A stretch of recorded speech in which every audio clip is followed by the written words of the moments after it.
Good morning and welcome to something new for us. Church on the Rock meeting in homes, home churches all over Melbourne and Palm Bay. And so this is new. We're having home churches this morning, and I just wanted to give you a little video to get you started, make you think about it. Let's start with kind of a definition of church, because Jesus says in Matthew 18, if two or three are gathered in my name, there I am in the midst. The presence of God will join with us anytime we gather specifically in his name, not just gather, but gather for the purpose of his presence. He will come. And so very simply, church to me is just the saints, two or three, gathered together in his name, pursuing his presence. Therefore, it's really easy to have church at home because Jesus will go to your home. Now, what are we going to talk about? I would suggest you might want to look at Psalm 91 this morning. Psalm 91 has been real popular, not hard to imagine why, with the COVID-19 virus going on. There are some neat promises, declarations you can make in Psalm 91. Like, for example, verse 10. Verse 10 says, no evil shall befall you, nor shall any plague come near your dwelling place. Now that is a great verse to claim as a promise. No plague. That's the very thing we want, right? And sometimes we will claim a verse and stand on it and just try and apply faith.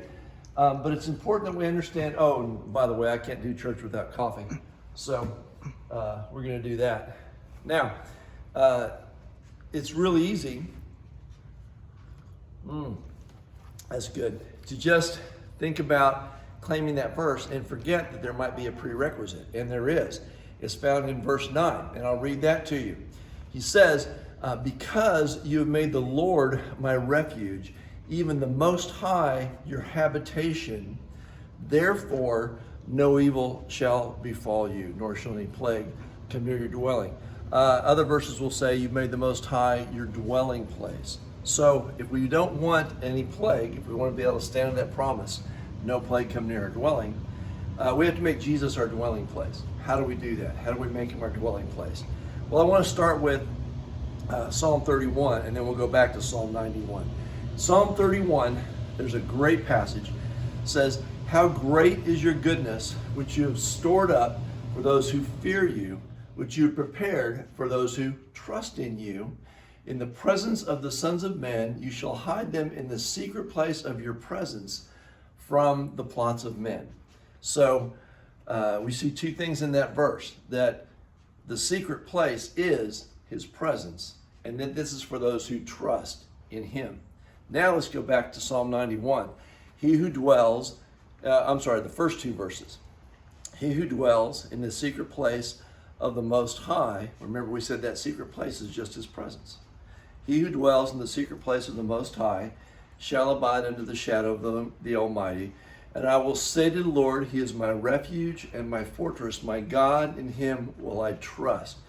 So we see those exact same two things, that we put trust in him and that we dwell in the secret place of his presence. So that's all we're looking for this morning as we do home church, is that we're going to pursue his presence in our home church. Now, I've asked you to do three things that I think will help you pursue his presence. And don't just go through the motions. You can keep it simple, but you have to believe in the same way we have the presence of God here when we worship together, you can have the presence of God in your home. The three things I've asked you to do is spend some time worshiping together. You could just stream online or put a CD on. Spend some time in the Word. Pick a passage. You can do Psalm 91. You can do something else. Maybe read it and just talk about it. And absolutely pray. Pray for our nation during this time. Pray for each other. And after you've pursued the presence of God, I want you to trust. I want you to trust that God, by his Spirit, will lead you. And then just do what he says and have church. And I'm looking forward to you sending an email telling us about the exciting things God did in your home church this Sunday. So I want to encourage you to do that. Trust God to meet with you and to lead you by his Spirit to have church together. And I'm trusting you guys, each and every one of you, to be the church in Palm Bay and in Melbourne.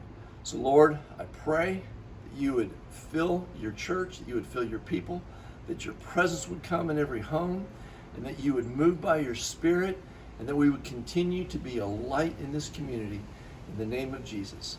Again, trusting you guys to do church in your home all by yourselves. See you soon.